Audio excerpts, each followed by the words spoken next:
I'm going to present an integrated demonstration showing how our applications work together as an enterprise solution to show you how easily and efficiently information can be passed from one application to another. Let me show you an example of a customer submitting a request to have a security light with a pole installed on her property. We'll follow this request from start to finish. This example will begin in the customer engagement website SmartHub.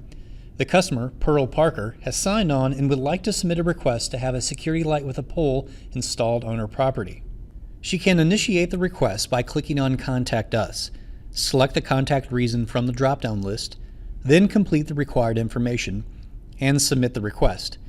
Please keep in mind, the types of requests in this list are configurable by you, as well as the questions to be answered. After submitting this request, a task alert will be assigned to the responsible group within the utility to access the service order. Let's take a look at how this works in the Customer Care and Billing Solutions CIS. I'm a CSR that's part of a work group who receives task alerts that have been generated from customer requests.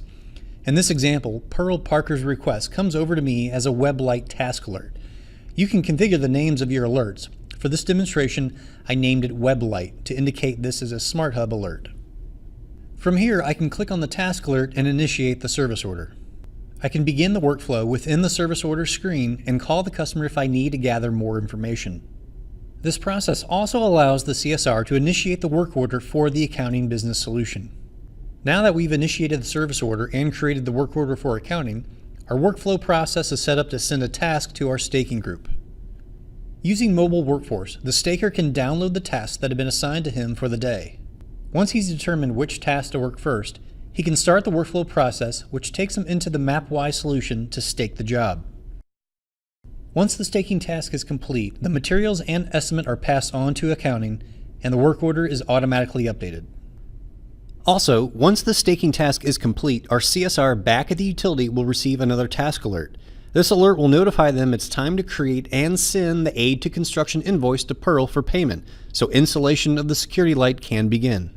Once the invoice is created, you can mail or email it to the customer. Pearl Parker can pay the invoice in person at the utility, call and pay through the IVR system, or she can pay the miscellaneous receivable invoice in SmartHub on her computer, tablet, or smartphone. Either way, as soon as the payment is received, a messenger text or email will be sent to operations, notifying them the payment has been posted for the aid to construction invoice. A release to construction task alert can be used to assign and schedule the job to an individual or group to start the installation for the security light and pole. The crew out in the field can download this job using the mobile application AppSuite on their smartphone or tablet device. This allows you to see the details of the job, such as the service order type, comments, customer and device information, service location, and other details regarding the installation. You can even edit details as needed and add comments. Pictures of the device, equipment, and installation can be taken using the mobile device and be attached to the service order, and also uploaded to Document Vault, the document imaging and storage solution. Once the installation is complete, you can submit the completed job in AppSuite. Now that the job is complete and submitted in AppSuite, it's set up to automatically close the service order in CIS. We also have a final task alert that can be auto-assigned to the mapping department, which allows the utility to update the map and set it to as built. Now, we haven't talked much about accounting. That's because most of it's been occurring behind the scenes.